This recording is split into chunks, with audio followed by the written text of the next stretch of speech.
morning and welcome to the annual Kent County Economic Summit. I think we can all agree that it's been an interesting year so far, with 2020 bringing more than its fair share of challenges, disruptions, and ongoing change. But on the positive side, it has also brought some opportunities. I don't have to tell anyone in this group that during times of economic downturn, community colleges play a key role in getting people connected to a job and reconnected with success. In fact, community college enrollment peaked in 2010 in response to the 10% unemployment rate after the Great Recession. Obviously, we don't know yet what similar enrollment increases we may face in the months ahead once the economy begins to recover from the effects of this pandemic. But the current health crisis has certainly provided us with yet another reason to stay laser focused on our mission of putting our students at the center of everything we do. And as always, we are staying in touch with our partners from the business community so we can ensure that our students are prepared with the knowledge and skills they need to meet the needs of our state's employers. Again, we remain committed to helping people get back to work with affordable, high-quality programs for those who are either unemployed, underemployed, or who want to make a career change. As I said, we are doing what we can to create opportunities out of this crisis, taking a fresh look at our operations and program offerings. For example, we have transitioned 1,700 courses to primarily an online format. We created a virtual student support center where our students can access key support programs such as tutoring, financial aid, and mental health services. For those students with no access to technology, we started a laptop lending program and also installed Wi-Fi hotspots at each of our campuses to address that digital divide. And starting just this week, we're also offering on-campus COVID testing for our students and staff. All of these changes will help students after we reach the other side of this crisis. I think many of our state's employers are having similar experiences with change and disruption in their sector, which may result in employment needs for the future. And that's where we can help. As I say every year when welcoming you to this event, our most important job here at Delaware Tech is listening to our students, listening to our employees, and obviously listening to you, our partners in the business community. We can only provide a high-quality workforce for our state if we know what your needs are, the skills, the competencies, and the experience that you value, so that our graduates are job-ready on day one. So please tell us how we can help you grow your business, compete in today's economy, and meet the challenges in the weeks and months ahead. Thank you again for joining us today in this very different format, and we look forward to seeing all of you next year at the Del One Center. At this time, I'll turn the podium over to our host this morning, the Vice President and Campus Director, Cornelia Johnson, who will provide you with additional information about today's program. Thank you again.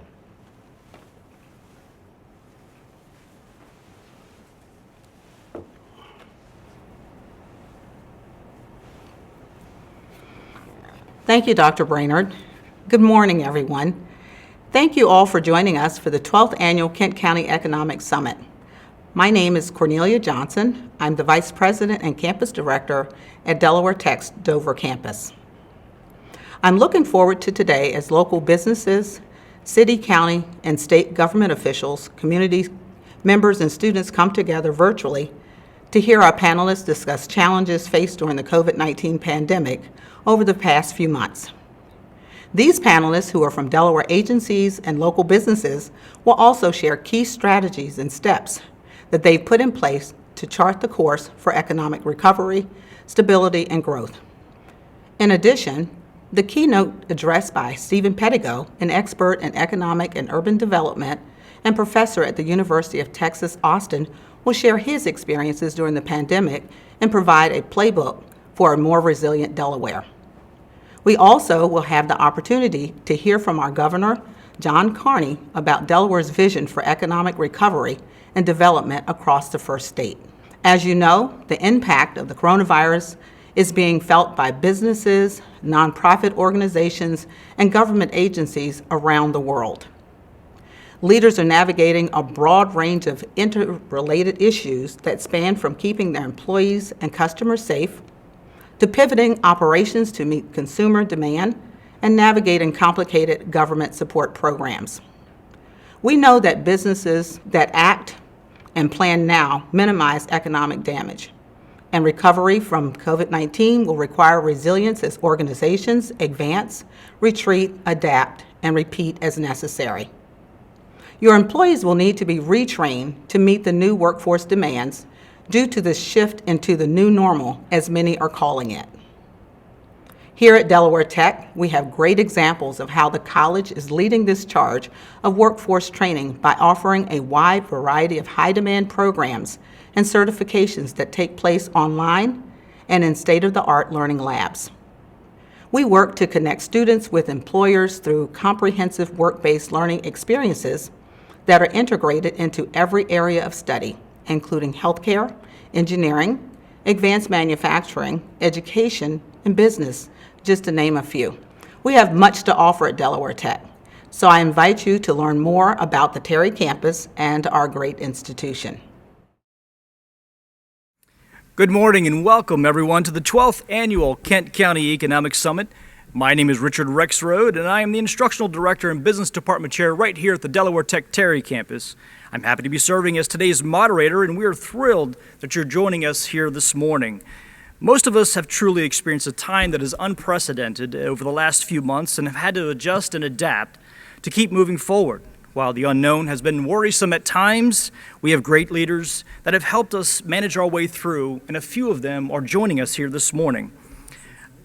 Our first panel centers on charting the course for the state, and our panel members have each played important roles in helping us and their organizations to navigate these uncharted times.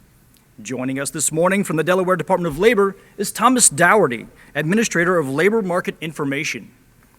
Katie Wilkinson is joining us as Senior Vice President and Commercial Market Executive at Fulton Bank, and she also serves on the Delaware Pandemic Resurgence Advisory Committee.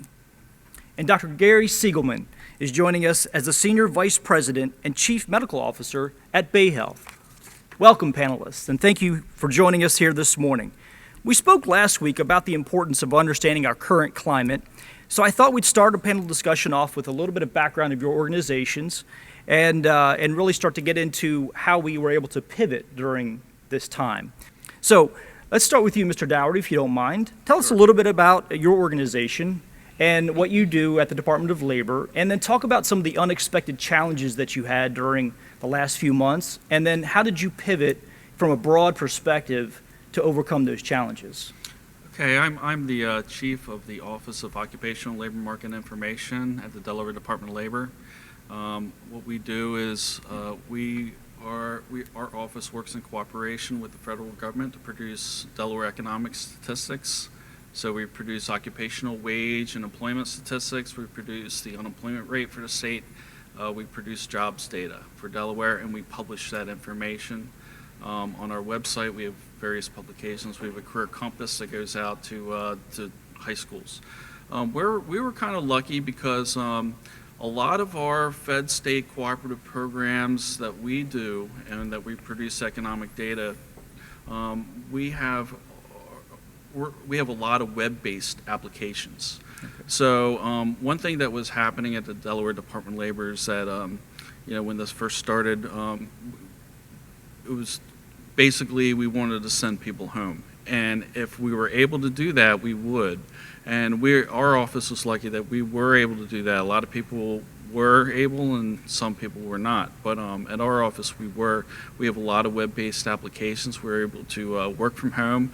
We have our laptop computers. We're able to access our desktop computers remotely and then actually perform our work from home. Although we do have some things that we did need to come into office. We do have physical mail that we have coming in. We do have outgoing mail that we need to send out. So some people would come in from time to time. So we had to make make sure that, when those people did arrive at the office, if there were some people in the office, they would maintain the social distancing, they would have the masks on. But we were lucky in the sense that, that we were able to, all of us were able to work from home with people coming in from time to time. Okay. So I would say that, the challenges that we had was just, being able to get our work done while working remotely, and that did provide some challenges. We're used to working cooperatively as a group. Okay. So how do you do that when you're working from home? Sure. We have to do that sort of with, we have Zoom meetings. We would have get together and have a meeting by Zoom, and everyone would get on and we could see each other. It's nice to see people's faces. Absolutely. So that's one of the ways we would handle the challenges, is to have these Zoom meetings and communicate with each other that way, and also just the fact that we had a lot of web-based applications helped us do that. Okay. Ms. Wilkinson, I know that you'd like to talk about what your work at Fulton Bank, but really the time that you spent on the Delaware PRAC, the Pandemic Resurgence Advisory Committee was really what you'd like to focus on today. Can you talk a little bit about that organization and what your focus was there? And then what did you find were the challenges not only for the organization but for the community? And then what were some of those solutions? Sure. Thanks for having me today. It's really nice to be here and share the stage with some colleagues here. Yes, I chaired the subcommittee of the Governor's Pandemic Resurgence Advisory Committee, the business subcommittee specifically. It was a group of very engaged business owners, operators, associations, legislators, and so forth, with really coming out and trying to identify some short-term, near-term, and medium-term, long-term goals to support the economy, and also to address, what happens in the event of a resurgence. And, obviously, I think everyone's motivated to avoid any kind of resurgence. So, we spent a lot of time talking about accountability and building resilience, needing to maintain the social distancing, needing to mask up, and so forth. But we really came out with 3 specific areas of recommendations. The first being, get help to small businesses. The small business community was, to say it was significantly impacted would be probably an understatement.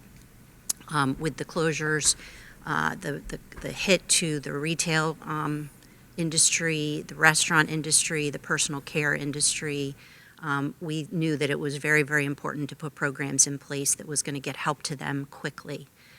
Secondarily was protecting employment.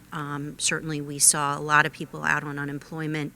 Our numbers are still not, from a state perspective, where we need them to be, but recommendations around workforce development, upskilling, reskilling, retraining, leveraging apprenticeship programs that are in existence today, as well as the creation of any new apprenticeship programs. And the third is really sort of capitalizing on trends. What have we learned during the pandemic? We've learned about things like contactless payments. Is that an opportunity for growth in Delaware? And I would say, generally speaking, we want to continue to focus on coming together as a community and as a state, be local, buy local, build local, and really trying to leverage that opportunity within the state. And the group worked very hard to initiate those recommendations. Excellent, thank you. Dr. Siegelman, there really is there's no question that the healthcare community has been impacted probably the greatest during this time. Talk about the unexpected challenges, the unanticipated things that you faced.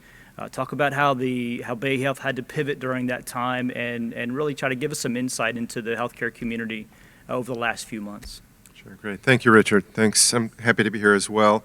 I'm the Senior Vice President and Chief Medical Officer at Bay Health Medical Center.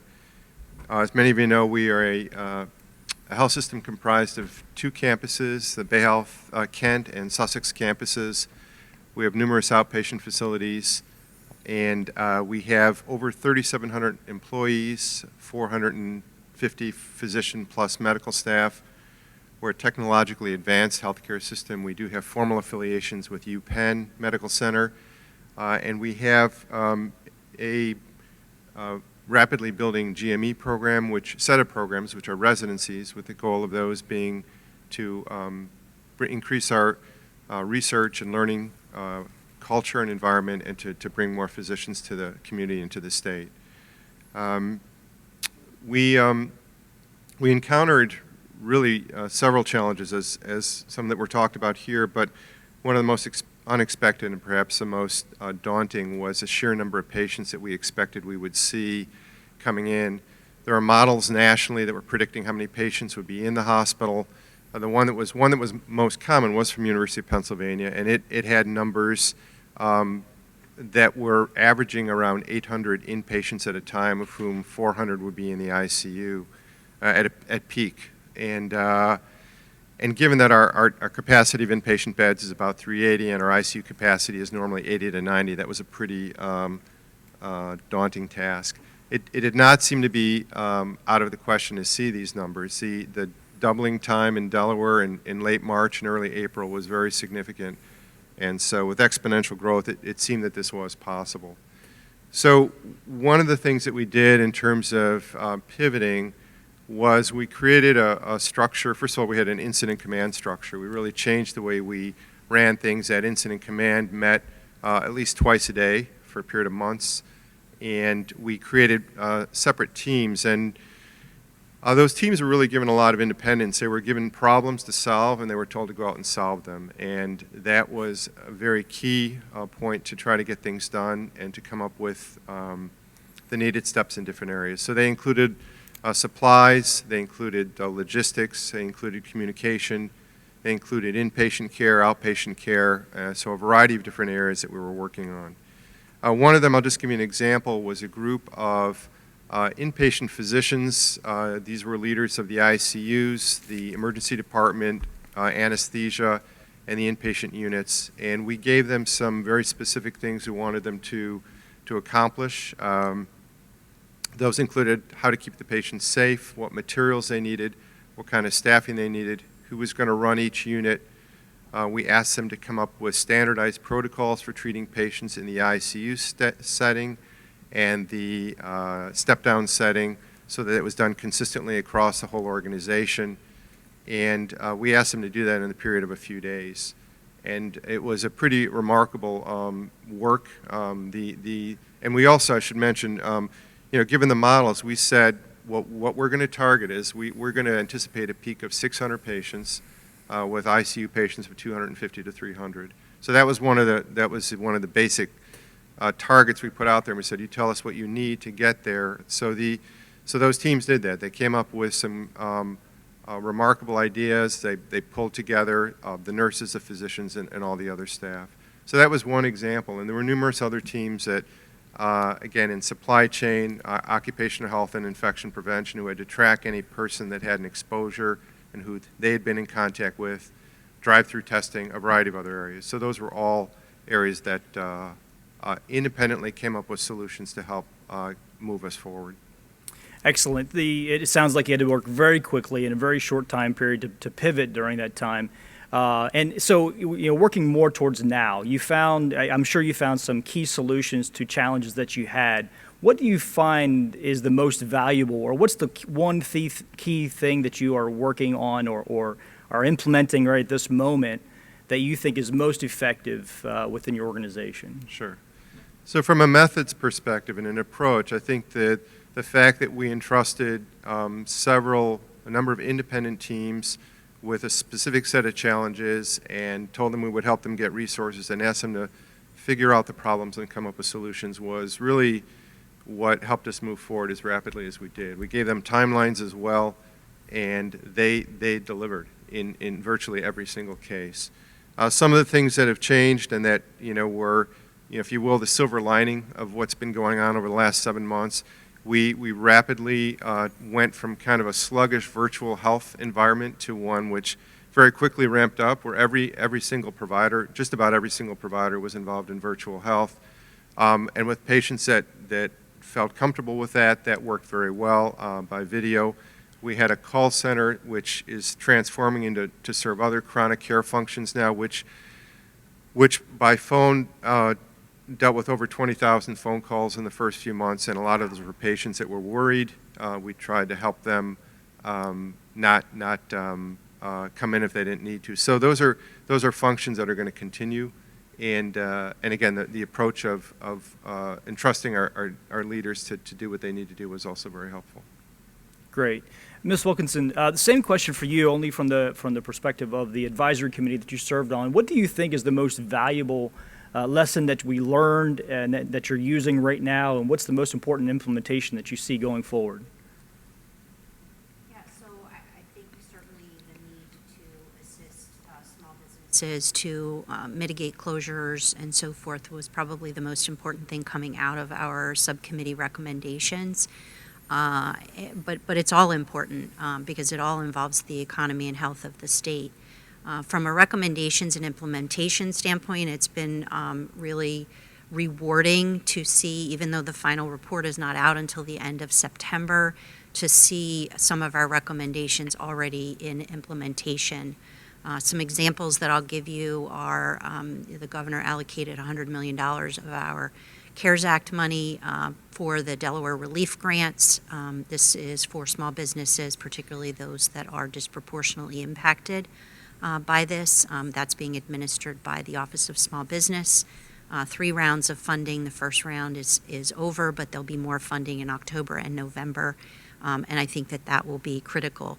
$25 million allocated for Delaware not-for-profits will be important in continuing to support our community needs.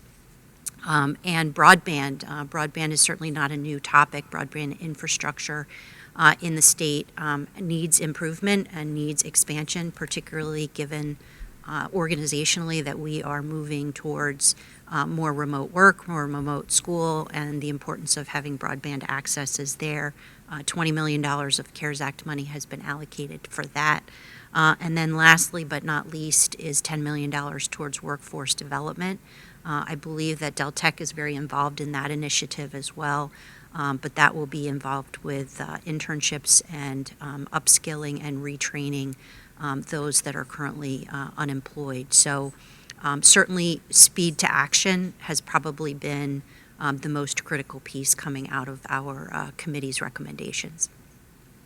Thank you. Mr. Dougherty, the Department of Labor, obviously very important agency within the state. What did you find as the one key area, one key strategy that you've implemented to make sure that the things the Department of Labor are moving forward? And then do you have any labor market information that also might feed into that question as a key strategy?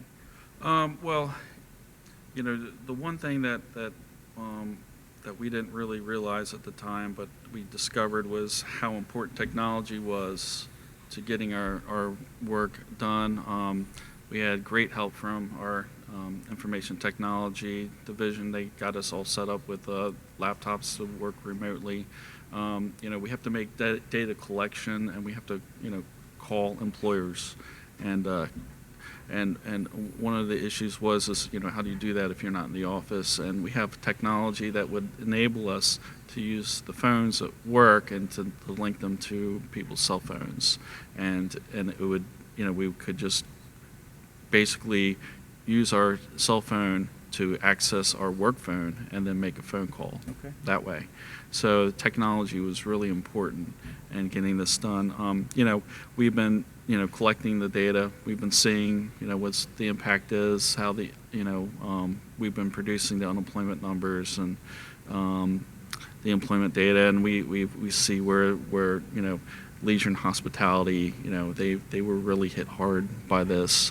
You know, retail was hit hard. In even the you know, healthcare, they were hit as well.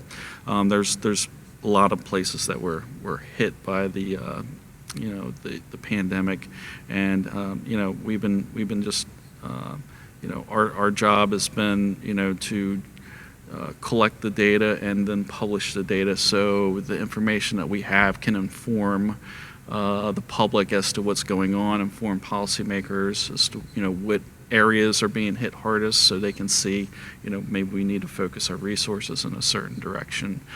So we've been, glad that our office has been able to, keep functioning, produce economic data, help out the policymakers, and the businesses see where, what's going on in the economy. Yeah. Okay.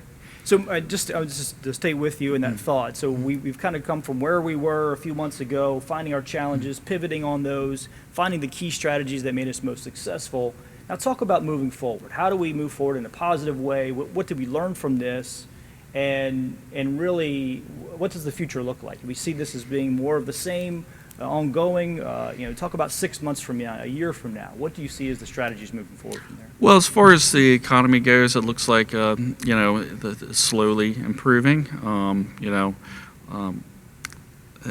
We're still at the last employment numbers. We have 10.4% unemployment rate for July. The August numbers will be coming out at the end of this week. We'll produce those numbers, and we'll have some more information for the public on that. I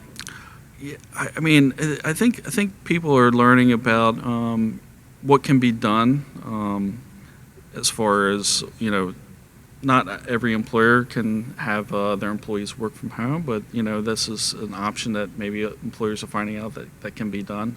I think that certain changes have made people, see the workforce in a different way. People are going to maybe take more precautions moving forward as far as, disinfect and making sure the offices are clean and stuff like that. So I think there's some changes that will, keep going in the future, especially with the technology and how that can be used to facilitate people working from home. Excellent. So, Ms. Wilkinson, your work on the advisory committee, I know that work is ongoing. And you're certainly staying very involved with the committee. Can you talk about what the committee is thinking about for the next few months, maybe the next year, and how does the future look as far as the implementation of some of the strategies that you found? Yeah, so the committee will continue to meet. Our interim report was finished at the end of July, and we've been taking public comment since that time. And trying to incorporate as best we can meaningful public comment into our final report at the end of September. But again, I'll go back to my comment about, speed to action is probably the most critical part of all of this as it relates to economic recovery and supporting the businesses of Delaware. So I think it will be continuing to monitor and assist as best we can with any of these special programs that are out there, providing support to the business community, making sure that we are continuing to keep a longer-term view of, what we're learning, what will change, what will be different. What is the next normal? I don't think we're going to reach a new normal. I think it's just going to be what the next normal is. So I think it's continuing to come together, whether it's formally as a committee or informally as interested business folks in the community, to just make sure that these initiatives are moving forward and that they're moving forward as seamlessly as they can.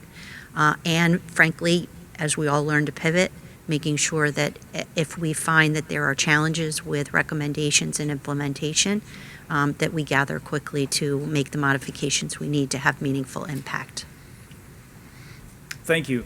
Dr. Siegelman, again, the medical community has changed quite a bit over the last few months, and you mentioned some of the silver linings, if you will, that came out of this. What do you see the future looking like? How are you charting the course for the Bay Health or for the health community within Bay Health, and what do you see the future as in the next few months? Sure. I'll mention one thing which I think Ms. Wilkinson talked about, which is that we re-emphasized our role as an employer and our responsibility to our employees, and so that the ability to keep people working and to not have furloughs was important to us, and that's something that we is reinforced again by the challenges, the unexpected challenges that people had. We are in the community to help care for people and help them take care of themselves in terms of their health. We learned about putting off some of the care that could be put off for a period of time, what you would call elective care, slowing that down, but talking to people on the phone, and then dealing with the emergencies and the people that had active COVID illness. And we've ramped that back up. But we're looking at care a little bit differently in the sense that it can be done more remotely in many cases. It can be a convenience issue. It also can be an issue of people simply are not able to get in and gain access in another way. One of the things that we found is that we had great success in talking to people by phone or by video conference. And so we have many people in the community across the state that have chronic illness, chronic disease, and this actually gave us a lot of very helpful ideas for ramping up our chronic care management services. So we are now much more focused on that. We have a team that is transitioned to do that, and so for people that have chronic disease, we will be able to more actively manage them by phone and help them stay out of the hospital, stay out of the emergency room, and hopefully stay healthier, during the coming months and years. Okay. Thank you. So at this time, we have a few questions that are coming in through the chat, and we appreciate those. So if you have questions for our panelists, please go ahead and send those in. That way we can field those at the end. We did have one that came in regarding the hospitality industry, and I think, Mr. Dougherty, this question is for you. You mentioned the jobs that were lost during the last few months. Obviously, that's one of the greatest industries that was hit over the course of the pandemic. That's over the summer session, as we've seen. Talk about the lost jobs there and how they're coming back. And if you have any information for our panelists, if you have any information how maybe restaurants and hotels have pivoted during this time. I know that I've heard some things about how curbside service has really picked up and other types of services that they're providing. But can you talk about the lost jobs in that particular sector? Yeah, I mean, when the pandemic first broke out, I think in April, we had a job loss of about 50% job loss in that area. So I mean, it was hit very, very hard. I mean, it's almost hard to believe that you could lose, 50% of the jobs in like 1 month time. Sure. And the other thing about that industry is generally those are lower paying type jobs as well. So people can probably at least afford to, be without a job, and so they were hit hard. That area has been coming back. We had a situation where where they were right now. I mean, they're still down 14,000 jobs over the year, out of about 40,000. So we still have a long way to go to get that area back to where it needs to be. But it has been recovering. It's been coming back, I would say, relatively quickly, considering how far it was down. But it still has a ways to go. I think there was, some of the issues is the fact that, a lot of people would eat from home, and then a lot of people would go out to eat. So it's about 50%. I mean, so it's like 50% of the people eat from home, 50% people will go out to eat. But with the restaurants closing, that 50% now could not go out to eat. And we saw that, I think, in the supermarkets where, we had a lot of, things were not missing off the shelves. If people can recall back, we go to the supermarket and prices of food is rising, the shelves are empty, and that had a lot to do with the restaurant industry being so heavily impacted by that. And we can see now that restaurants are opening up a little bit, at least with, you can go to some restaurants, you can do the drive-through, so people are eating out again, which is good. And I think we can see that in the supermarkets are not as, the shelves are not bare like they were. So, I would just say that, we're slowly recovering in that area. It was hit hard, and, the sooner they get back to work, I think the better. Good. Ms. Wilkinson, the work that you did as the chair of the business subcommittee, can you talk a little bit about some of the things that committee worked on? I know you mentioned the broadband, you mentioned small businesses. Are there any specifics that are coming out of that as far as timelines for implementation? And can you just expand on that just a little bit? Probably the most, and sticking with sort of the hospitality theme, I think the most important one, highest priority of the group was what has materialized as the Delaware Relief Grants Program, $100 million to support small businesses. And that will be ongoing. That, had a September allocation of dollars. It'll have an October allocation of dollars. It'll have a November allocation of dollars. And, that's going to be important as we hopefully, work through this uncertain time of, no longer being in the summer, no longer being able to be outdoors. It's going to create some need for us to really be mindful about what we're doing and how we're spending our time. Mm-hmm. One of the other recommendations related to some of this hospitality stuff that I would say is important is we talked about and really tried to support concepts of how are we managing from a legislative standpoint, making it easier to do business. So 2 examples that were specifically initiated to help the hospitality industry was the expansion and allowance of outdoor dining into parking lots and onto sidewalks and so forth throughout the state. And I think certainly the evidence that we're trying to move that in a positive direction is that allowance will continue through March of 2021. And the same thing for to-go alcohol sales. That was something that businesses and restaurants and bars wanted to try. They found it to be very effective. And to me, that's something that has helped them. It's a little thing, but it's helped them show that we're supportive of them and that the legislators are supportive of them as well, because that's going to go out through March. There is still the feedback. I'm putting my banking hat on now. There is still anecdotal feedback out there from our restaurant clients that there is still a portion of the population that is not comfortable dining out. So, those restaurants that have pivoted to takeout beverages, specialty themes, and so forth, I think are seeing more positive impact. But the feedback we're getting from some of our more fine dining places and so forth is that there's still a demographic out there of folks that, from a health perspective, are not comfortable going out to eat.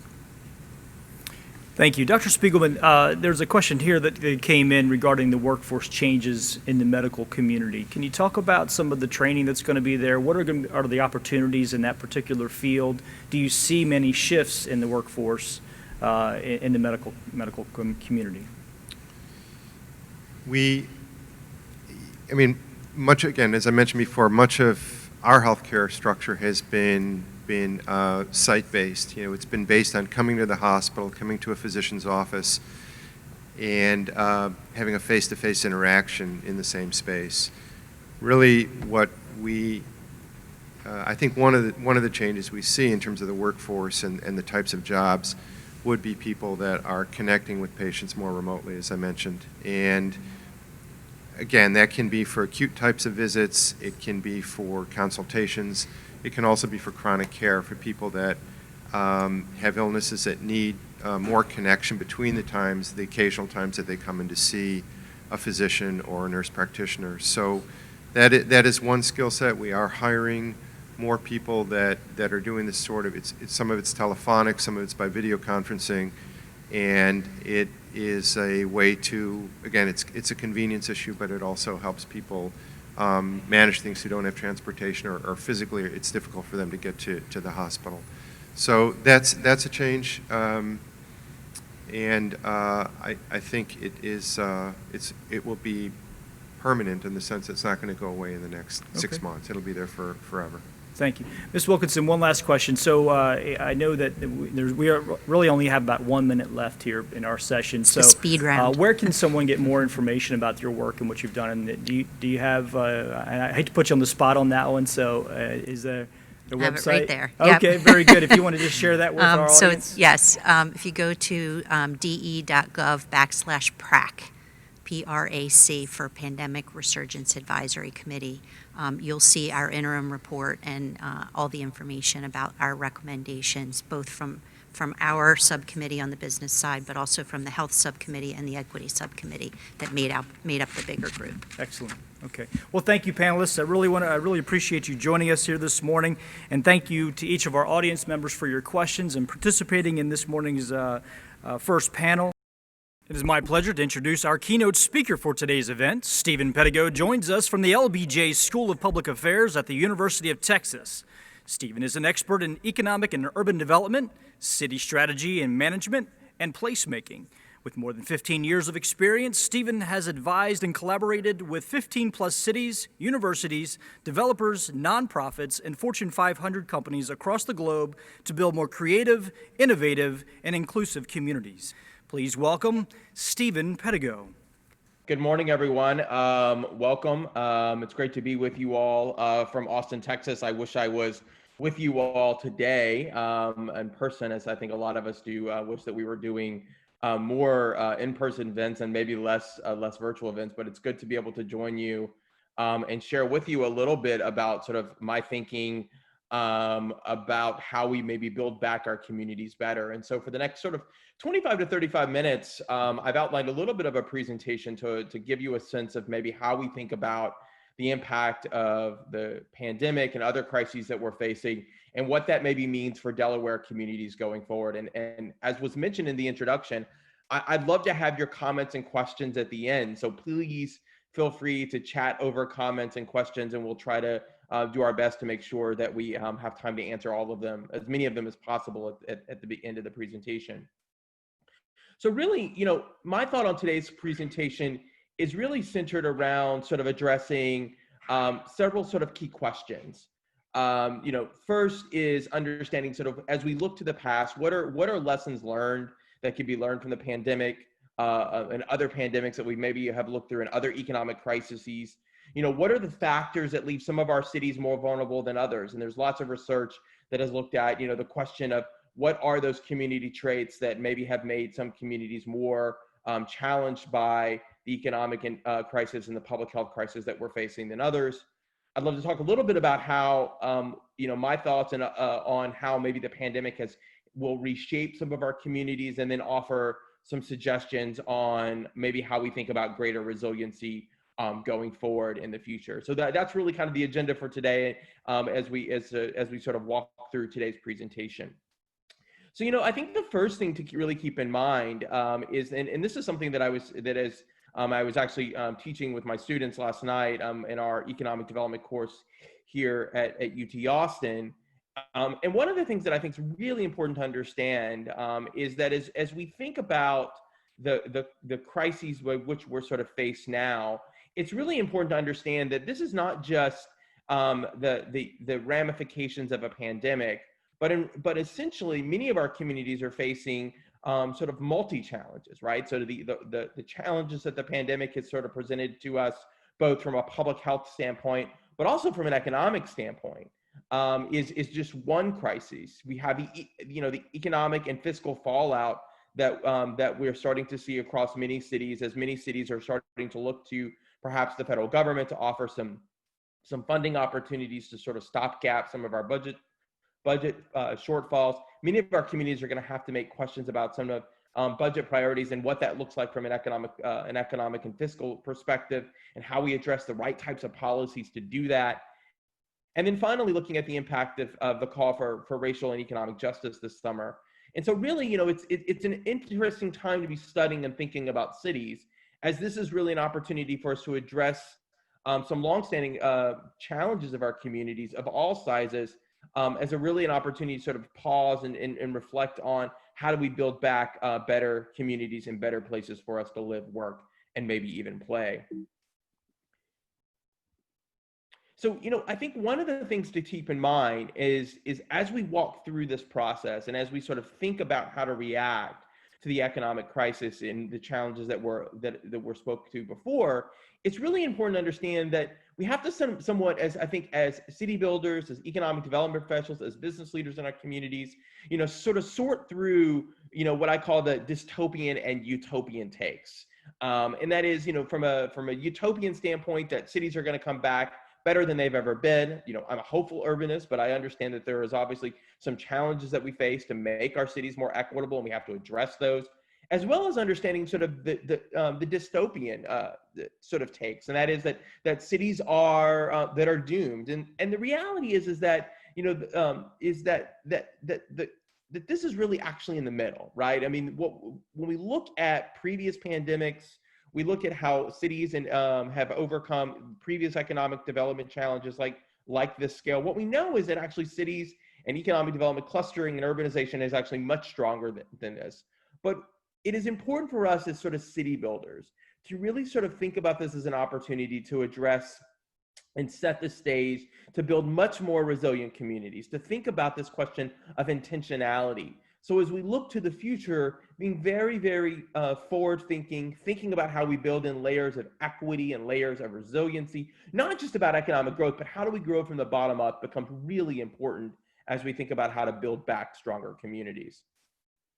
Over time, the virus has shifted. If we're thinking about the impact of the pandemic, from global centers to industrial centers to places like where I am here in Austin, Texas. At one point here in Austin, we had one of the highest positivity rates in the entire country, to now suburban and rural communities. And one of the things I think the pandemic has shown us is that from a public health standpoint, is that no community has been immune to this, that in fact, communities of all sizes, both small and large, have faced this. And in fact, if you look at the current research that's out looking at the impact of suburban areas versus rural areas, some of the positivity rates in rural communities and suburban communities are much higher than that of urban communities. And so this is a challenge that's not just that's facing large cities, but it's also facing smaller communities across our country and across the world for that matter, and having to think about economic development strategies and public health strategies to overcome this is not just a large city problem or a small city problem. It's something that we will have to think through as a collection of communities. I think it's important to understand that that this pandemic has really shined a light on some of the divides of both class and race in our communities. And in fact, you can look at the racial divide, and the folks that have been much more impacted, people of color, African Americans, have seen much higher incidence of deaths and hospitalization rates with this virus, partly due to lots of different other factors, which we'll talk about in a second, and the types of work we do, the types of communities that we live in, those types of things, as well as thinking about the workforce divide. There was some terrific research out from the Brookings Institution a few weeks back that looked at frontline workers. And traditionally, in natural disasters and crises, we thought about essential frontline workers as police officers, as healthcare workers, as maybe firefighters, essential city government. But what we now know is that as we think about this pandemic and this economic crisis, that in fact the essential workers are those that are really on the front line. Everything from the folks that bag up our groceries to deliver food to providing health care. It's about 50 million Americans that are working in frontline jobs, as many of us continue to have the opportunity to work to remote work. And so that puts a lot of folks frankly, on the front line of this pandemic, and exposes them in a way that some of us have not have been exposed to. Density for a long time was thought about. This was density one of the reasons that places were hit harder than others. And in fact, there's a really interesting recent study from the London School of Economics that actually said, in fact, it wasn't really density as much per se, but maybe a way to think about it was as the connection of globally connected communities. And in fact, many of our denser communities have been much more effective at mitigation, social distancing, and providing the effective healthcare. So if it's not density, what are some of those factors that have really played a role of making more communities more vulnerable to the pandemic than others? First and foremost, obviously, is overcrowding, and you can see this playing out in many global cities across the world. In fact, if you look at places in India and in Brazil and other places, the question of global slums has played a really significant role in the transmission of this virus. And so overcrowding poverty, the type of work we do. That is the question, are you a frontline worker or are you a remote worker? That obviously has a question about the types of factor that's made you perhaps more vulnerable to this crisis. Race and ethnicity, and then also this question of social capital, which is an underlying factor that we haven't talked a lot about, or been talked particularly about a lot in the media, but how we create community obviously has made us either more vulnerable or not vulnerable, or how we think about family formation has done this, right? So the number of maybe different types of generations that are living under one household has also played a role in this. So multiple factors beyond just sort of density and others that have played a role in this question. And as we think about resiliency going forward, particularly as we think about wanting to build more inclusive, more resilient communities, both across the country and in Delaware, these factors become important as we think about our economic development strategies and our response and our policy responses. You know, one of the things that I think has been fascinating for someone that really cares about and loves cities and loves community development, and it's been, you know, frankly, most of my career in the field of economic development, not really as a thinker, but as a practitioner like many of you, you know, it's been interesting to have these dialogues about what are the factors that are going to shape, you know, how is this crisis going to reshape some of our communities? And a lot of folks, you know, as you open up the papers across the country or across the world, folks are saying, well, this is a massive disruption of urbanization. It's a massive way for us to rethink about how our communities are being built. The reality, I think, actually, and I think a lot of urban scholars and planners would say, is that, in fact, really, if you think about this crisis is really an opportunity of accelerating trends that were already in place. And so there are already those factors that were becoming the push factors to larger cities and the pull factors, as we call them, out to smaller communities. This is something my colleague Rich Florida and I wrote about at the very beginning of this, when we had our first take on this with the Brookings Institution piece that we did, is say there are some factors that will make us more urban, and maybe there's factors that will make us more suburban. And the question, I think, for us as community builders, depending on the types of communities we represent, is how do we leverage those opportunities and address some of those challenges? So let's talk a little bit about those factors. You know, the factors to pushing to cities is that cities, you know, if you look at young people, particularly millennials, there was already a push to urban environments. And really, it is the rebirth of many of our urban communities, frankly, has actually been led by young people moving to cities. And I think that actually continues. You know, there are some sectors that will continue to have to require proximity. In fact, I did an interview yesterday with NPR's Marketplace, asking the question of how will remote work actually transform maybe the work of like Amazon with the H2Q process. And I think the reality is, for a lot of us that are in the space of urban development, if you think about innovation and you think about creativity and you think about cities, a lot of that high value knowledge work still requires economic clustering. It still requires us to come together to create those knowledge centers and those ecosystems. That's been a fundamental for economic development for as long as we've been studying the practice. We think that rally actually probably continues, you know, and so maybe that continues to be an opportunity for urban environments.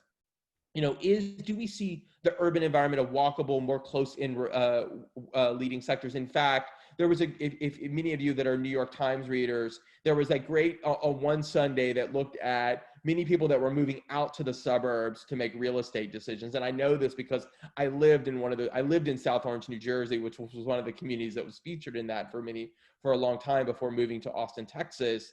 And it was because of people wanting families that were moving out to suburban areas. But on the following Sunday, there was another headline that looked at that younger people and folks were actually moving closer to work and taking advantage of the proximity. So again, those push and pull effects also playing out in terms of real estate decisions.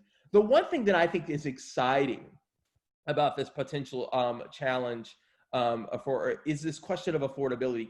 Do many of our urban centers become much more affordable? You know, places like New York and the San Franciscos and, parts of Philadelphia, the most, most desirable places like here in Austin, Texas, were becoming so expensive that we were sort of losing that really interesting mixing and mingling of great people, that Jane Jacobs density that we hear a lot about. And so were cities sort of losing that creative edge? And does this opportunity from an affordability reset allow us to have that opportunity to reset some of those issues around our cities? Possibly so. So that's some of the push factors to cities.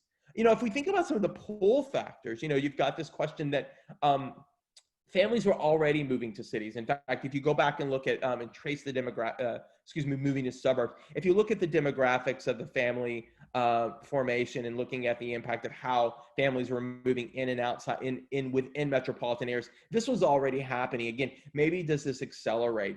What's the possibility for remote work? Do we see a desire for private amenities? And then the question is, what does this mean for rural areas, smaller communities? Destination communities for us, how do they take advantage of this? Will there be pull factors to those communities? Possibly so. The question then from an economic development standpoint, again, is how do we leverage those opportunities to really drive change in our communities? To dive a little deeper into this question of remote work, because I think it is really fascinating. Before the pandemic, about 10 to 12% of Americans were remote working. Now it's about 2/3 of Americans, 50% of sort of educated professionals. The surveys of lots of companies is that about 20% of the workforce post-pandemic will remote work permanently, and another 30% of us will have this opportunity to do it part-time. And so there is this question and opportunity for suburban areas and rural communities and smaller communities around this question of hubs. And even this number of a 20% of a workforce will have substantial changes on the built environment in communities. So there is this question of, yes, we'll return back to work. Maybe it will be different in the way that we think about our meeting places, but it will have some sense of impact. Some of the changes that we could see in the built environment are illustrated by some of the latest sort of survey work that's out there. There was a great study from the Conference Board recently that suggested that 4 in 10 businesses don't have no plan to open their businesses anytime soon until there's even a vaccine in place. There was a piece from McKinsey that said 7 in 10 CEOs are expecting smaller office footprints. We're going to have to retrofit our public spaces for health and wellness. We're going to have to think maybe more about active mobility, right? This question of how do we get people moving in and out of our cities, and in a lot of cities across the world, from Oakland to Bogota to here in Austin to maybe even in New York or even in Delaware, Wilmington, you're seeing this really move to this sort of healthy street and active mobility, and maybe that's an interesting issue as we start to look at this. And then finally, the question, or will we see the continued decline, or will there be a rebirth of public transportation use again? That's a real question mark about this. Are people going to be fearful of taking transit, or will that mean more congestion in our cities? And that's, I think, one of the reasons that we're really going to have to think through active mobility as a way to counter some of that. So, as I think about these issues, and I'd love to get a lot of your perspective in the comments and questions throughout the dialogue at the end of this. How will this sort of shape some of our centers and some of our districts? I know many of you manage business improvement districts or special improvement districts, or work in economic development. I've been thinking some about this, and I think some of the things that I think become interesting is that maybe there are a few changes that we start to see, and that, first, do we see a move away from the centralized CBD to what a lot of folks are calling the 10 or 15 or 20-minute communities, integrated live and work? And in fact, I did this, I interviewed a great panel for the Texas Tribune Festival this week, which will air tomorrow. And what was interesting about that conversation of a collection of urban designers is that for such a long time, we as individuals really compartmentalized our lives, right? We had live, we had work, and we had play, and we did that on a routine. We did that in a morning commute, or an afternoon commute, or an evening out to dinner, or an evening out for drinks. And one of the things that's really perhaps interesting is maybe we have a much more integrated way of living and working in our communities. And so we'll have to plan for that. We'll have to think about what does that look like in terms of the built environment.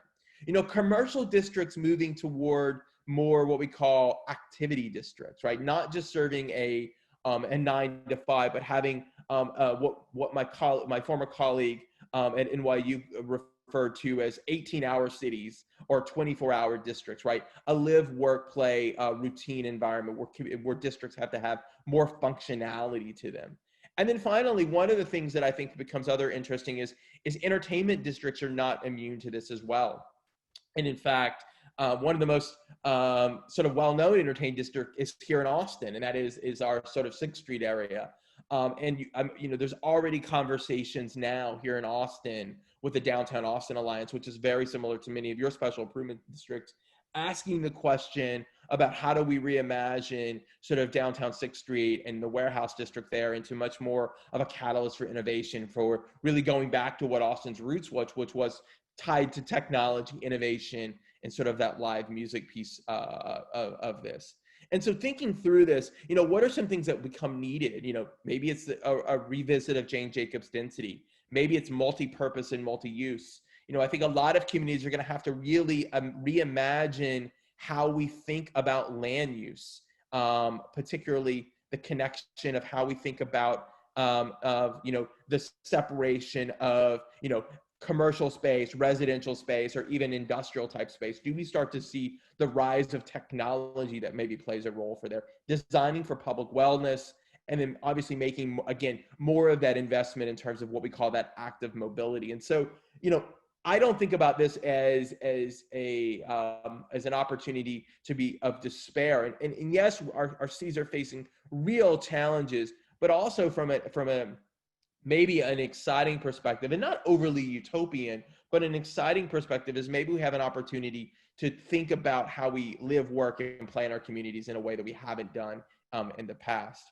The final thing I would say about this crisis is going back to this multi-pronged crisis, before we get into a bit of prescription, is to say that, looking at the Black Lives Matter movement and the protests that are happening in many of our communities, this has been a real opportunity to shine a light on some of the economic and social fallout and justice issues in our communities. So this is a real opportune time to go back and ask our questions. How do we really approach economic development in a way that is really centered around inclusivity? And I say that because for folks that have been practicing economic development for a long time, if you catalog the history of our practice, much of our practice was centered around innovation. It was centered around building the most competitive communities, building the most efficient types of clusters and sectors. And now I think as city builders and as advocates for communities, we have an opportunity to come back and raise the questions about how do we build more equitable communities from the ground up? How do we use cluster development to do that? And how do we do it in a way that really maybe addresses some of the issues that are being raised by these very multicultural gatherings in our communities? And then, the other thing that I think that's also really fascinating about this, that really maybe also shapes the way we think about placemaking, is that many of our communities are now becoming platforms for activism in ways that they haven't before. And so as we think about placemaking efforts in our communities, should we be thinking more about placemaking, not just as a way to brand or position our communities or even promote, quote unquote, quality of place, but really as a way to build community? So those are some things to think about. So, getting to the prescription part of today's conversation, one of the things that the organizers of today's summit really challenged me with was sort of think through and outline maybe a plan for some resiliency and equitable future for Delaware. And so I've outlined a few principles, and I'd love to have to walk you through those. I think first and foremost is really, as I said before, being very intentional about how we think about a resilient and just recovery. And as you all know, there's been phases to this. The initial phase of the reopening, the starting and stopping of reopening, and maybe we see more of that as we see influxes of the pandemic on a go-forward basis.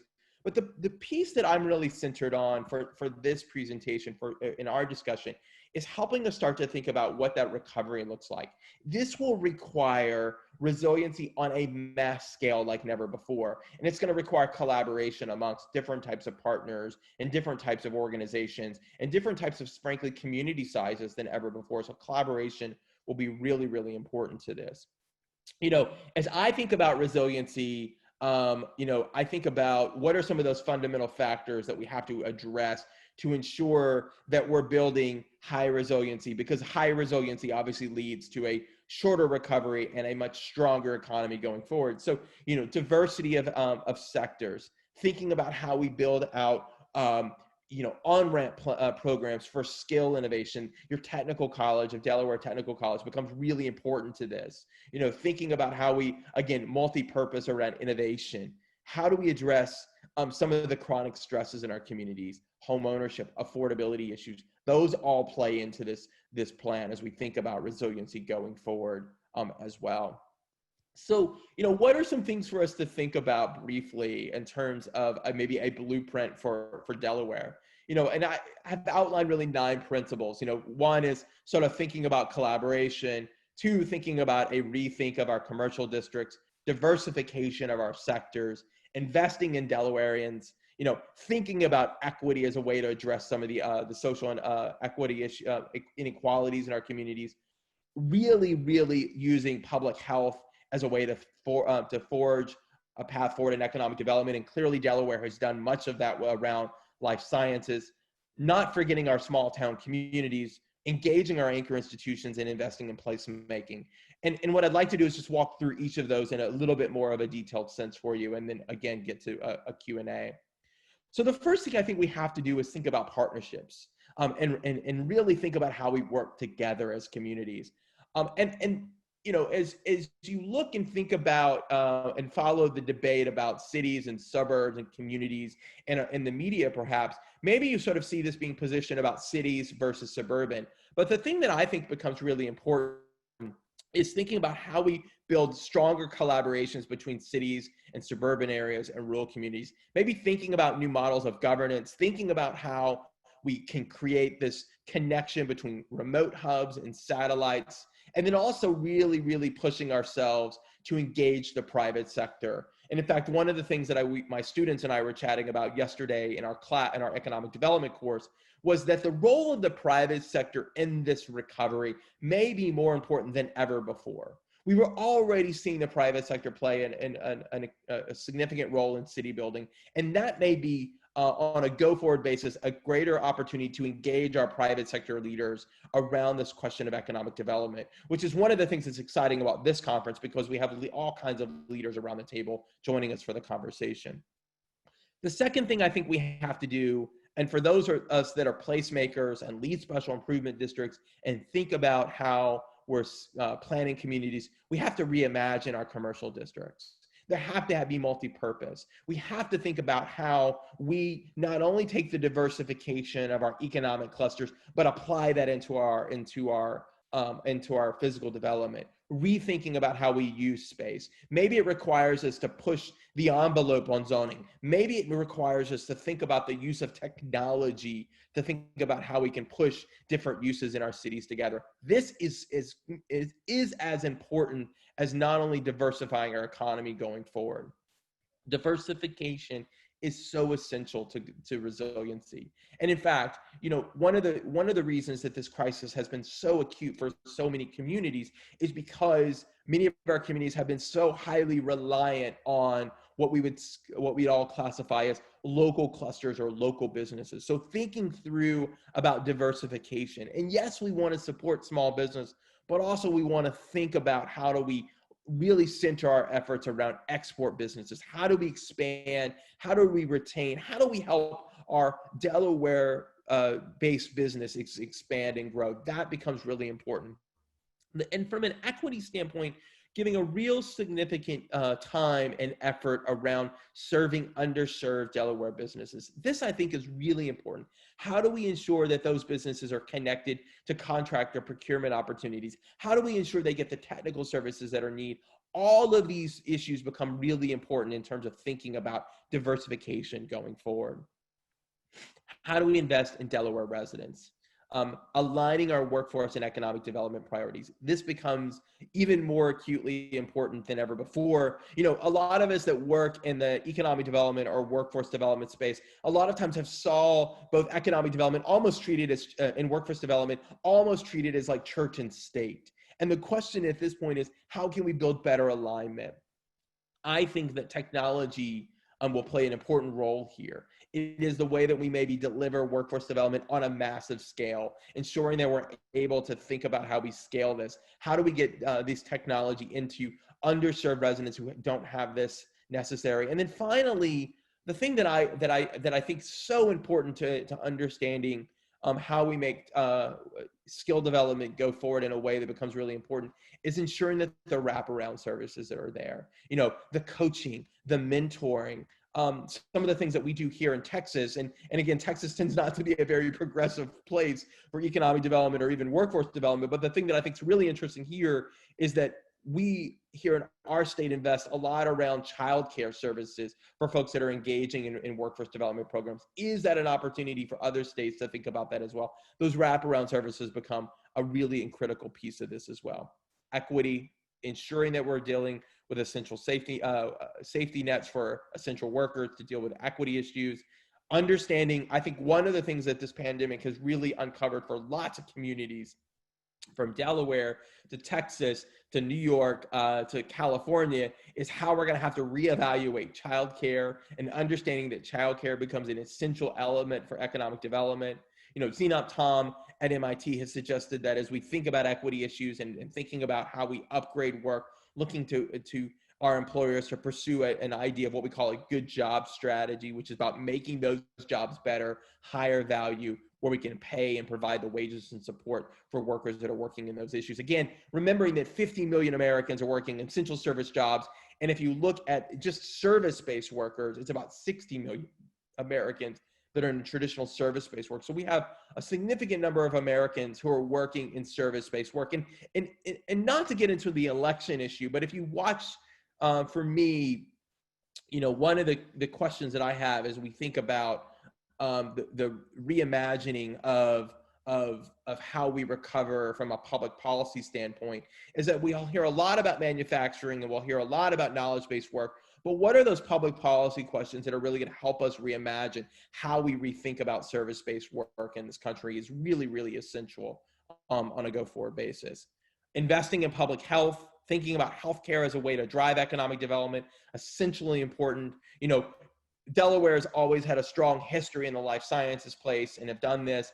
How do we continue to build off of those assets, connecting our anchor institutions and our workforce pipelines, modernize our healthcare system? For many smaller communities across the United States, meds and eds become real anchor institutions for driving economic development. So not only thinking about healthcare from a public health perspective, but also from an economic development perspective, I think is another way to really think about the investment of health and why the investment of health is really important. Not forgetting about small towns, and really thinking about how we engage for smaller communities. And one of the things that I take away from a lot of the research that folks are doing about rural economic development across this country is the real challenge of scale.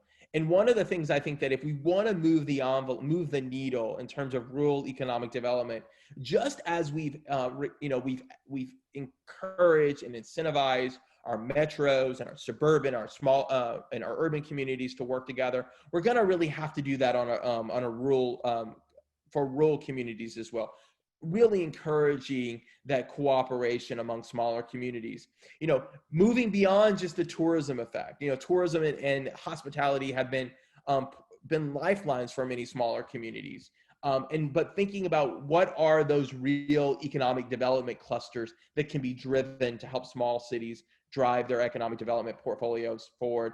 Investing in the infrastructure, the digital infrastructure, and I know your governor has recently signed some legislation to do that. But again, continuing to do more of that becomes really important. That digital infrastructure is the lifeline for many of our smaller communities, and in fact, a lot of folks have said remote work is an outstanding opportunity for smaller suburban and rural communities to promote quality of place, to ensure that they're able to maybe attract and retain some of their workforce. But without that digital infrastructure, as we all know, this becomes a bit of a moot point, becomes much more of a challenging issue. So investing in that infrastructure becomes really important.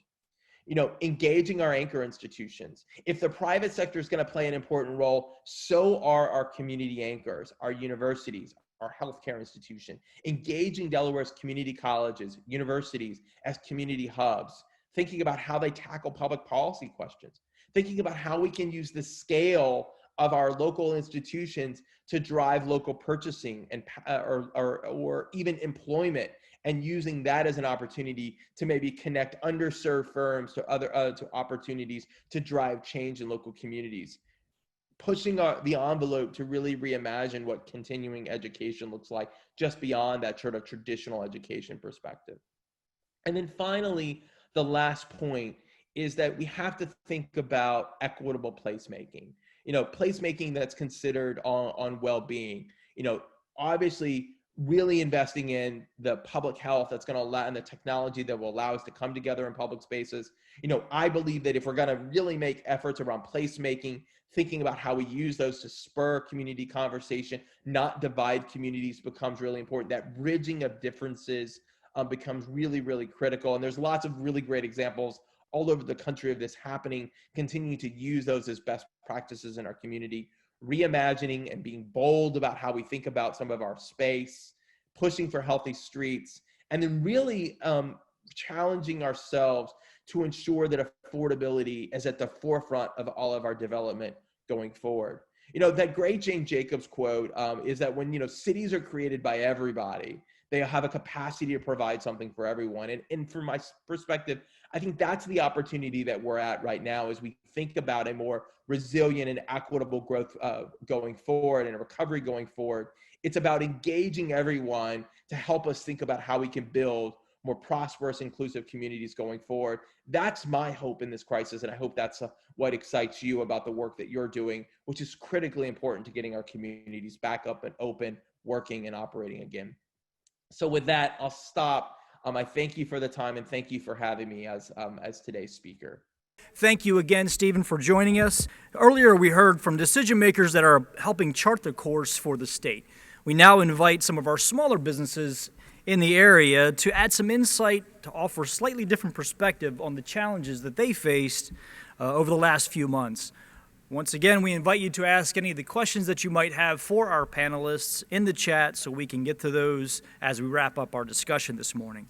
Joining our panel discussion, is Mr. Lynn Oughton. He's the Human Resources Director at USA Fulfillment. Thank you, Mr. Oughton, for joining us.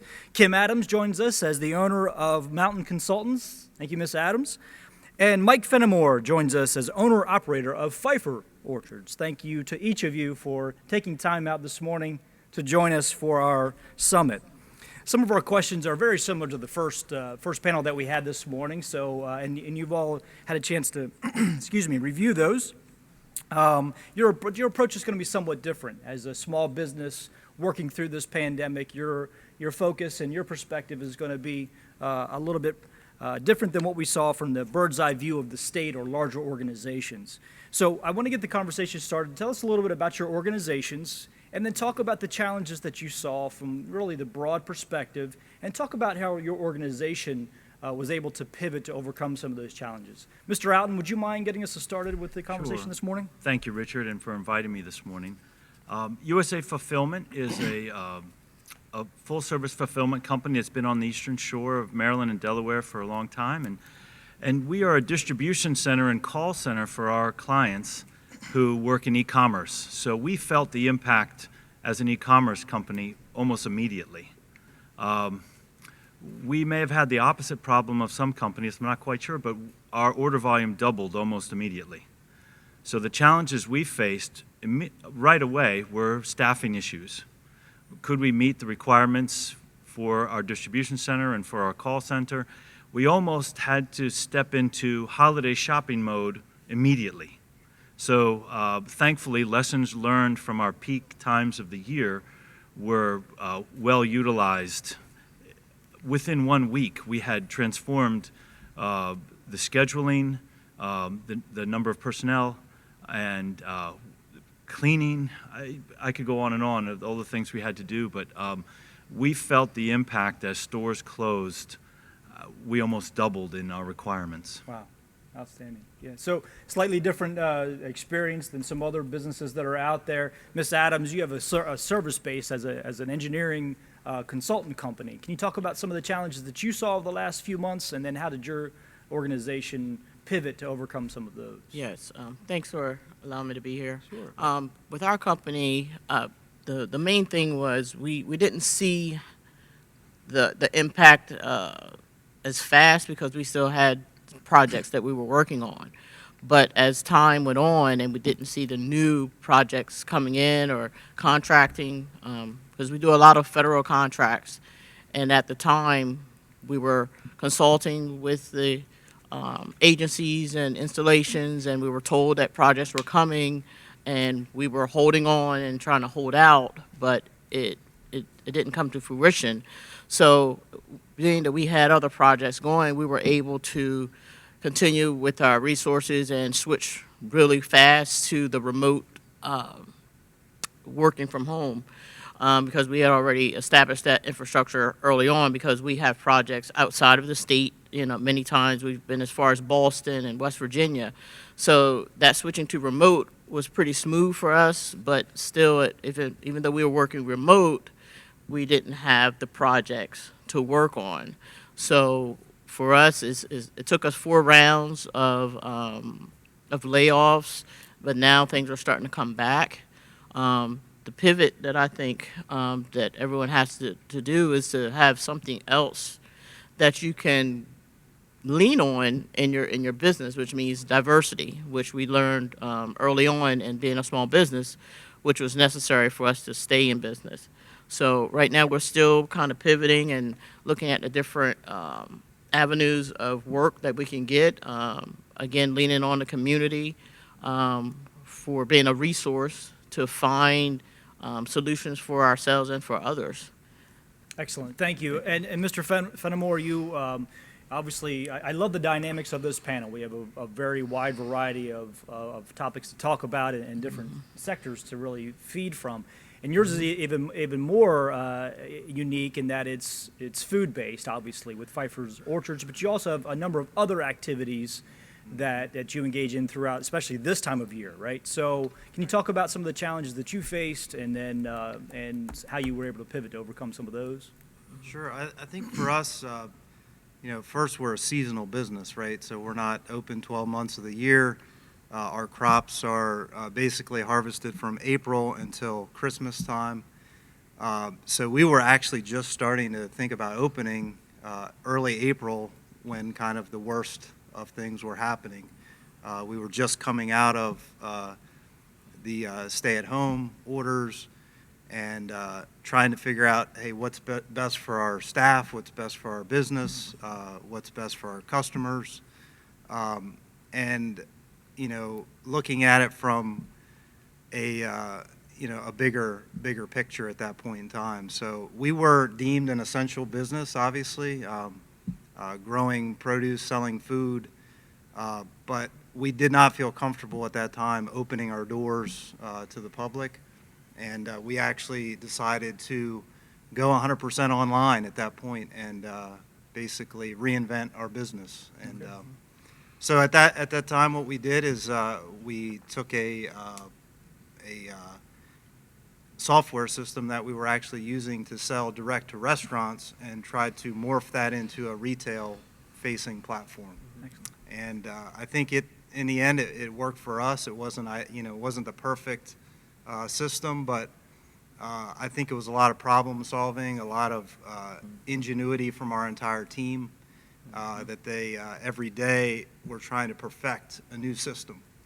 And so we did 2 days a week of pickup, and customers would place their order online. We would assemble all the products and bag it up and have it ready for their pickup. A big part of our system was it was all by appointment, so we could control the number of vehicles coming into our parking lot at a time. And that really helped us pull it off. Excellent. What would you say is the key strategy? So you obviously talked about a wide variety of things. Can you name one thing that was instrumental in keeping your business moving forward that you are using now and plan to keep using? So the curbside software program, the online platform, I think was the biggest tool. Obviously, the decision to do that was the first element, but I think initially we were thinking, hey, this is going to be a few weeks, so we're going to have to get through this. We didn't have a lot of time to develop a brand new system, so we took something that was existing and sort of retooled it. And fortunately, the developer, is actually up in Manhattan, and he was able to help us through that. So we sat down, and he has thousands. It's called Farmer's Web is the name of the platform. Okay. And again, it's directed for schools and for restaurants, which for us are big customers, especially in the spring with strawberries and asparagus. That's where we normally sell our product, and both of those avenues were shut down, essentially. Okay. So we were using the same tool, but instead of selling it to what it was intended for, restaurants and schools, we turned it and faced it to retail customers. Excellent. Ms. Adams, same question. So did you find a key strategy that you were using to help you navigate through, maybe through the state contracts that you mentioned, or how you pivoted? What was the one key thing that you're using now that you're going to continue to use? Yeah, same as what he's saying is with the infrastructure, using what we already have in place to continue to work, which was a big success for us, just being able to do the remote work. Everyone can't work remote, but we were able to do a lot of our work continually still remotely, and using the infrastructure that you have and being able to pivot and move to meet client demand, that is really the most important thing, and we are still using that. So as for a business, a small business, you need to be able to have the infrastructure there to be able to be flexible. In your organization, you do a lot of field work as well. So you're Yeah. out in the field actually performing your surveying, you're doing a whole host of things. You were able to social distance during that time. Obviously, you're somewhat remote because you're in the field. Yes. Can you talk about some of the challenges that you had to face there, or was that a smooth process for you? Well, as far as our field work, it wasn't as hard. We have a safety manager, and we were able to do the social distancing as required and meet it. We had to change our health and safety plans to be COVID compliant as well. But it still allowed us to work in the field, which is a very important part of our business as well. So different states that we're working in, we had to look at that with in Maryland and different locations still had to meet the compliance of COVID. So again, being able to pivot with the health and safety that we already have established and the structure, it was pretty smooth in that way, but it was still needing to have other projects to go to keep the staff engaged. Perfect. Mr. Alton, so you had slightly different challenges. You had to ramp up while others were scaling down, and obviously you had to meet all the needs of the pandemic as well and follow the guidelines. What was the one key strategy that you found that you're still using, you're going to continue to use, as you see your essentially your expansion? Right. You're correct that there were several things we had to enact, but one that sticks with us that we'll probably continue with, I'm sure we will, is we developed a partnership with a marketing company that helped us enhance our strategy for utilizing our website as a tool for receiving applications, which we already had in place, but it was not being utilized to its fullest. And on top of that, we were able to develop a strategy for advertising these openings on social media. So our print media strategy continued. We enhanced the social media strategy and the capabilities of our website to manage the application process. And I can't imagine not having it. It ended up being a critical piece of the last 3 to 4 months, and I'm sure we'll carry that on for years. Yeah, excellent. So where do you see the next 6 months to a year? You're now moving forward. You have these new strategies in place. You've had to grow and essentially meet the needs of what you call the holiday season. right now. Do you see that continuing? Is this in your particular field? Is that going to be the trend, or Well, do you anticipate some changes in the next few months? I mean, you're hitting on something interesting. So we get into holiday mode before Labor Day, just Okay. prior to Labor Day. So it's almost a 4-month process for us. Strange as this may sound to some, we find ourselves in competition for personnel. We have to work extremely hard to make sure people are aware that we're hiring, what positions we're hiring for, what requirements there are for those positions. And thankfully, we've developed strategic partnerships with many staffing agencies that have helped us enhance our own hiring. Okay. And so what we're hearing is that we're not alone, at least in our industry. Okay. And I think our industry growing as it is that there's extremely high demand going into the holidays for human resources. Excellent. Thank you. So, Ms. Adams, the next few months for you, I imagine during the winter months you might slow down just a little bit, but maybe your office work will pick up. I know that in your specific field, it's you have some fluctuations there. How do you see the next 6 months, maybe a year? Do you think that your changes that you've seen will stay, or do you anticipate some changes coming up? The changes I see now, one of our largest clients, as I mentioned, is the federal government, and things are shifting there with them. With the contracts are starting to move, and a lot of ours are going to be out of state. But I see the way that things are starting to move again is what helps our business. We need contracts to work. We need agencies to desire our services. So that's starting to gear back up. So with that, we're re-ramping back up with our personnel, and again, trying to stay compliant with the COVID compliances and all the social distancing. It's a different way to look at work, but I think we'll be able to bounce back with it, and being diverse is going to be a great idea. Okay, excellent. Mr. Fenimore, I know that you're seasonal, so you're almost wrapping up your busiest time, right? So you're coming into that time. How do you see the next few months as a result of the pandemic and other changes that we've seen in our communities? Do you see significant changes with the produce industry? And how do you think the next 6 months to a year might look for you? Well, it's funny because the crops don't know there's a pandemic going on, so they just keep producing, and we've got a lot of perennial crops on our farm, so asparagus, peaches, apples. These are all things that you plant and you harvest for many years on end. Blueberries, and so there's not a lot we could do to really change our production side of our farm. There's a few annual crops, sweet corn, that we could have adjusted some, but in the end we left most of our crops the same, and we just had to find a new market. Obviously grocery stores have been tremendously busy. We sell to grocery stores like Giant, Wegmans, Safeway, Harris Teeter, places like that. They've all been picking up the slack for us as far as the marketing of our crops.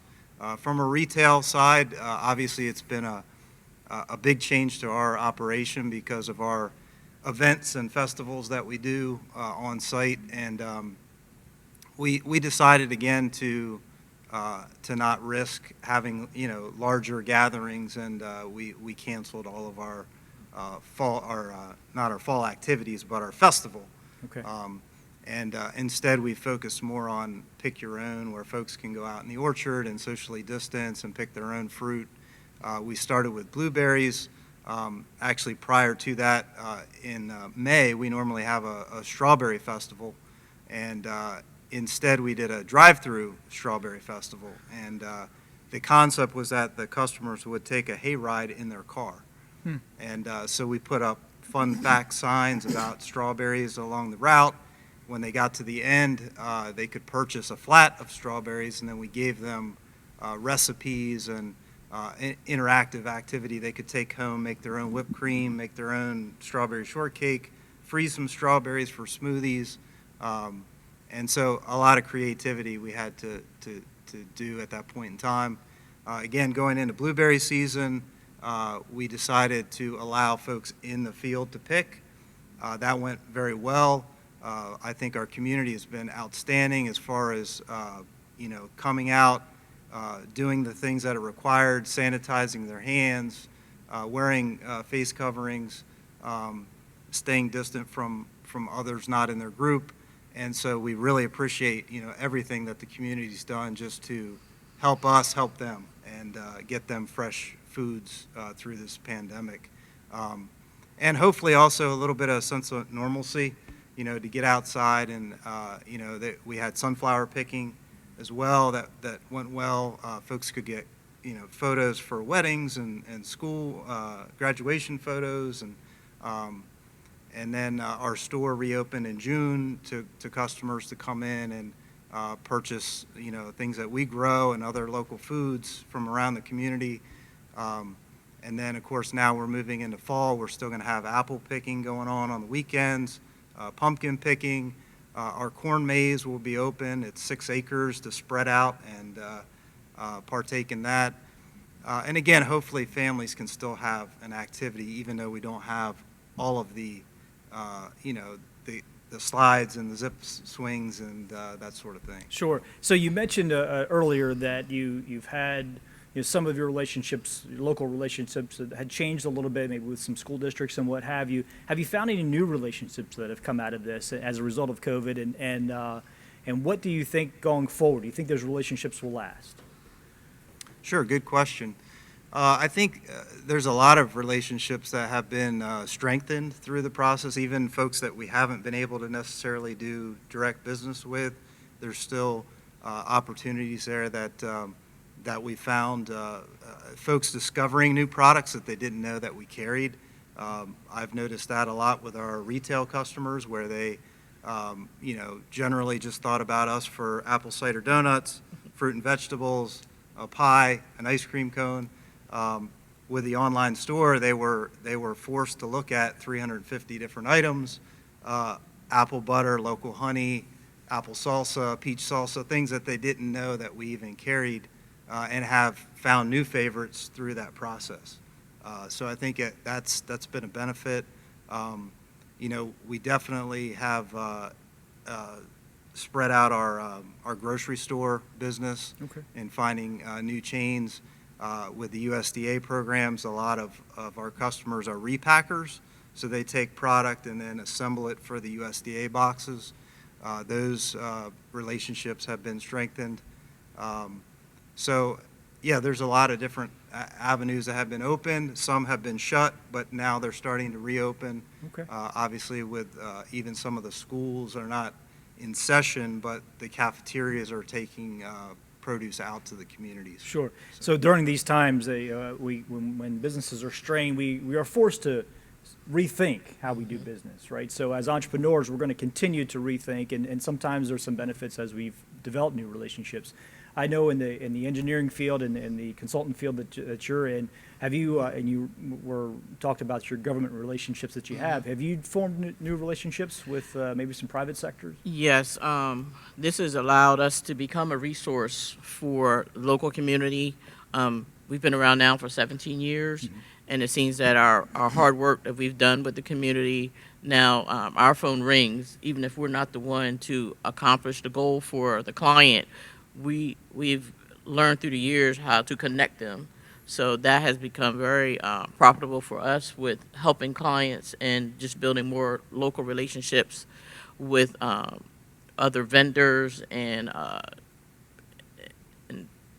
colleagues. Okay. So that's been very beneficial for us. Good.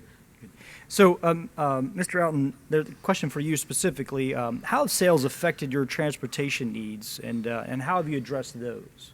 Yeah, so the question came in from the audience. I would assume that we're talking about specifically getting products into the community, and how have you met those needs? I would assume that with the increased traffic and the needs and demand, you... Thankfully, with our relationships with UPS, FedEx, and the Postal Service, they have met these challenges head on. Okay. And as our demand increased perhaps by double, I think theirs did as well. Okay. So for transportation, we're relying on key partners.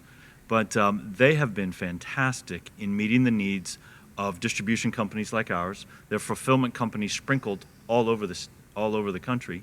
And they are fantastic in rural areas, just as they are in cities. And to answer the question of the viewer, we have been very happy with there has not been disruptions. They have met every request we've had, and we have been able to get our products out. And we're not a manufacturer, we're simply the distributor of these products. We've been able to get them out in a timely fashion from March all the way through September. Excellent. So this question is open to anyone, and we have a question came in that specifically, I would assume the students asking this question. Are you looking for interns or any kind of seasonal help of any kind or anything like that? Would you like anyone like to address that? We probably add about 50 seasonal people. Okay. So this is our prime time. We always say this is our Super Bowl coming up. Sure. Black Friday, Cyber Monday, we're taking all kinds of people. We have 4 different shifts that we're assisting with. So I would encourage anyone to pursue, not just at USA Fulfillment, but the seasonal opportunities that come with e-commerce. Okay. Excellent. How about in the consultant field? Do you look for interns from time to time, or you? We do. One would be a great intern would be for CAD. Okay. That seems to be pretty hard to fulfill. Computer-aided drafting and design, and also estimation. That's huge. Okay. Yeah. Well, I think that Dr. Chandler is on our Zoom call today. He might be able to help you with some of that CAD work. How about interns or seasonal work for Pfeiffer Orchard? So we're actually about to open a brand new donut factory and bakery on our farm. We've taken a building that was next to our farm store and converted that into a commercial kitchen and bakery. And so we are actually in the market for a couple additional bakers.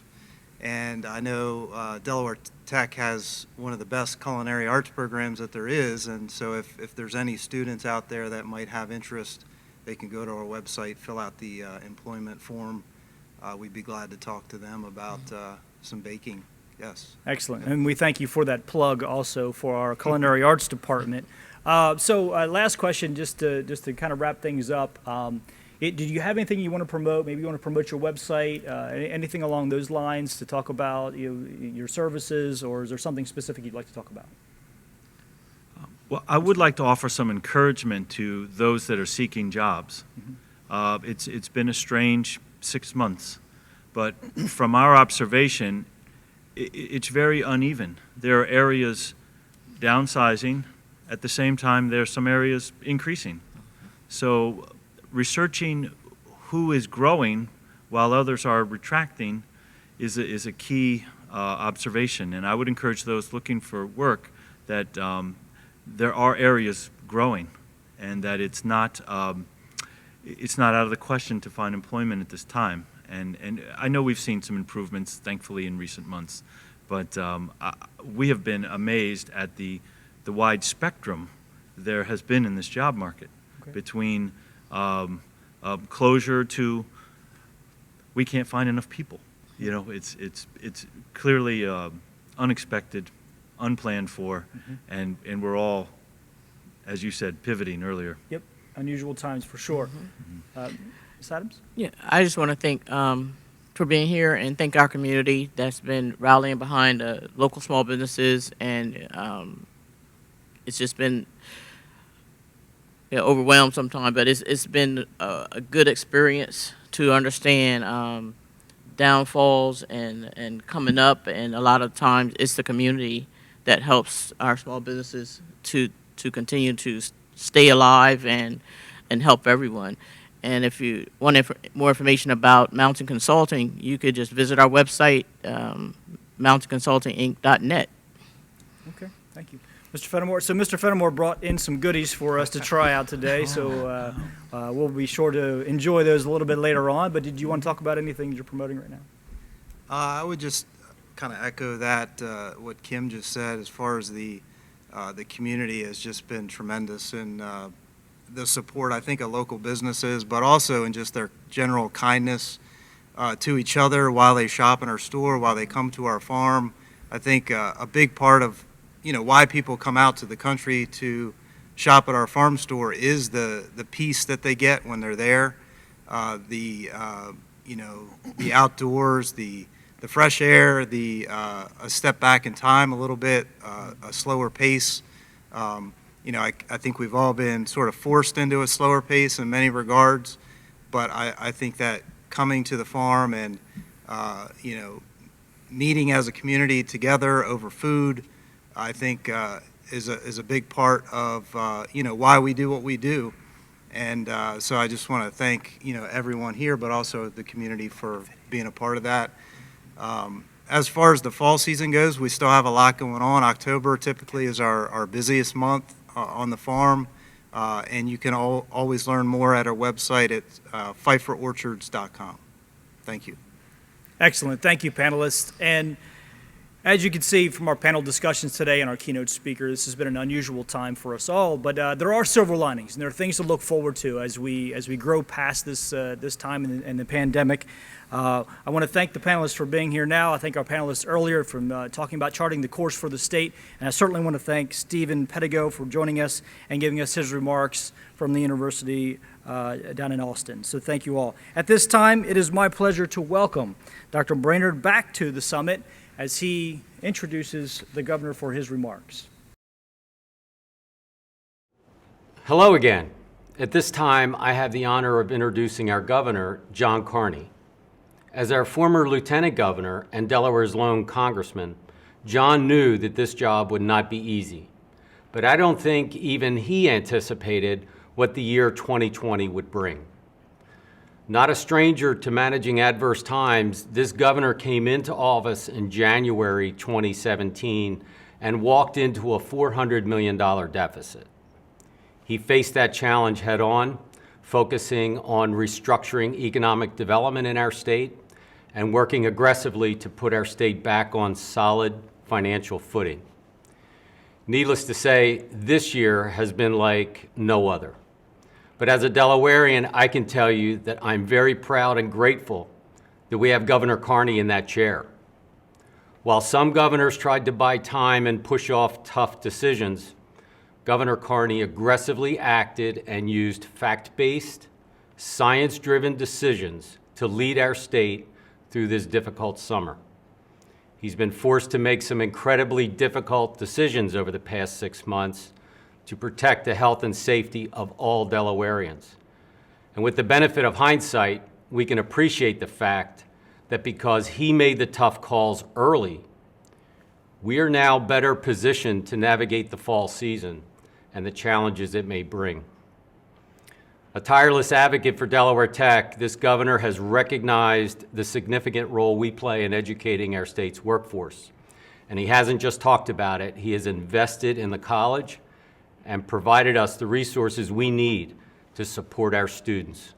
We really can't thank him enough for his support of Delaware Tech and his efforts to promote economic development in Delaware. At this time, please join me in welcoming Governor John Carney. Hi, this is Governor John Carney. Thank you, Dr. Brainard, for that introduction, and thank you and your team for the opportunity to speak at today's Kent County Economic Summit.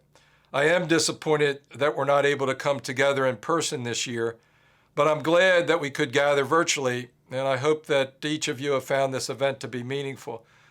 We know that we're facing an unprecedented time in the history of our state and our country.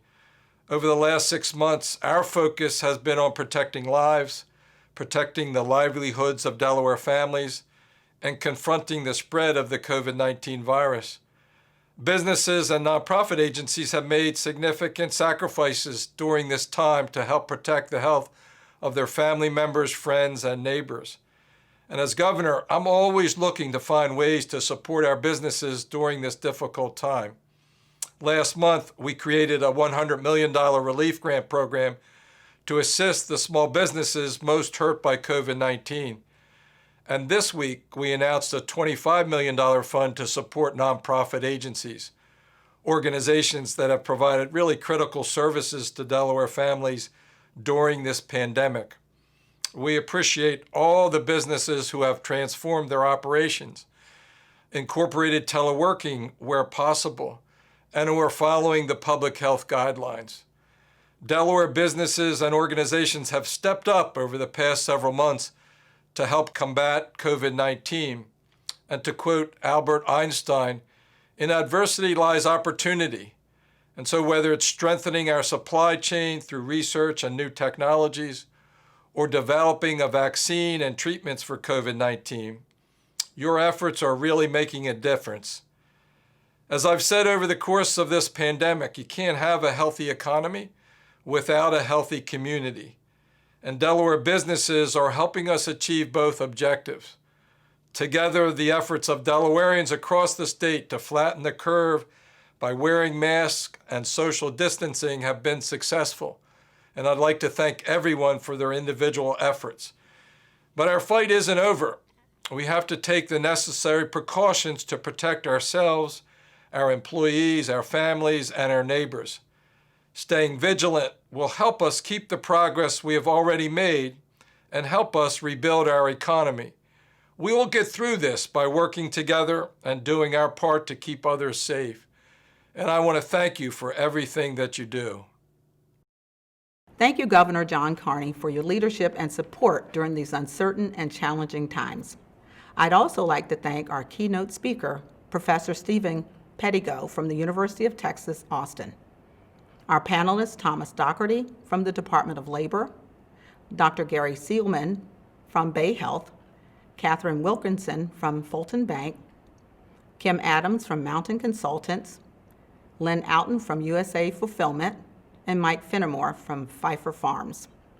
The Central Delaware Business and Entrepreneurship Consortium for their helping with planning today's events, and our platinum sponsors for this year's Kent County Economic Summit, Delaware Electric Co-op, Del One Federal Credit Union, and Chesapeake Utilities. Thank you all for joining us today. Please be sure to take a few minutes to fill out a brief survey that will be provided at the end of this event. We appreciate your feedback for future event planning. This concludes this year's Kent County Economic Summit, and we hope that you will join us for next year's event on Tuesday, September the 14th, 2021. Have a great day.